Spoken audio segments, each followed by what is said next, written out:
Эта свадьба могла бы только петь и плясать, но тогда привлекла бы слишком мало внимания. Но водители «Газели» и легковушки настроены явно иначе. А праздники должна знать вся округа. И плевать, что ставят под угрозу тех, кого хотели оповестить о своей радости.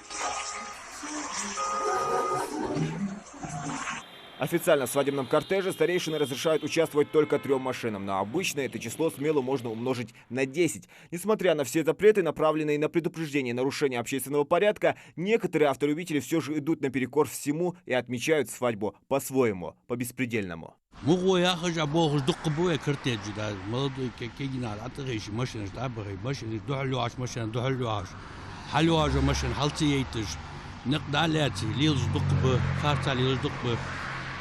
Дигдар радио наши даз хусун даз вот я комошен и машин да их аю хайвари тан дук хатр дубе динет нах дакш дук адам доз лахтин тегина бу леж лахтин машин стиглилер машин шхал я гара срежный пост я гара дук хатр дубе. Как раньше было, ехал один автобус и 2-3 машины. 4 машины, я думаю, достаточно ездить за невестой.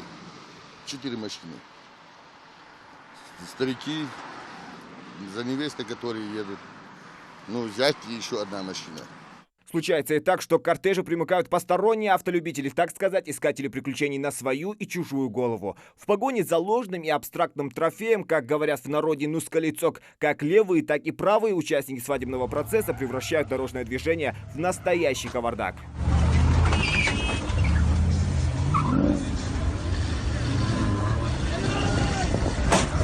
Еще один громкий инцидент с участием свадебного кортежа в Ингушетии произошел 3 года назад. Кадры намного красноречивее слов.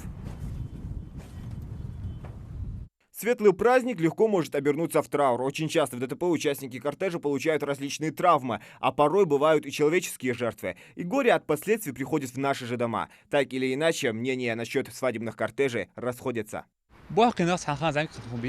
Наверное, им это тоже нравилось. И с возрастом худока сам.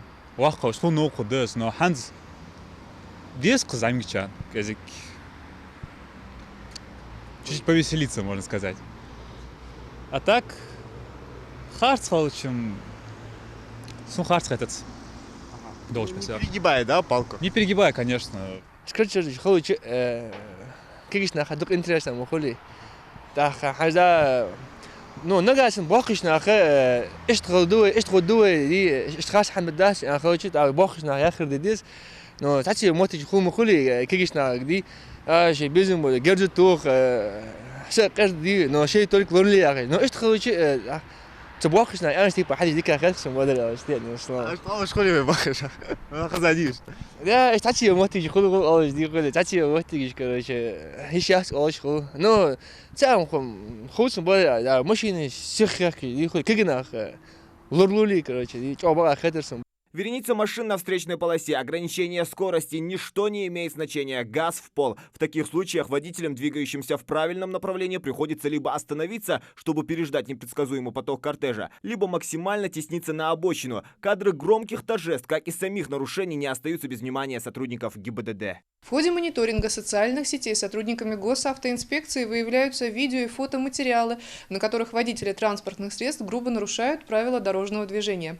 Каждое видео анализируется, и в отношении владельцев транспортных средств возбуждаются административные производства. За такие нарушения, как выезд на полосу, предназначенную для встречного движения, езда по обочине, несоблюдение бокового интервала, подача звукового сигнала, а также нарушение правил расположения транспортного средства на проезжей части.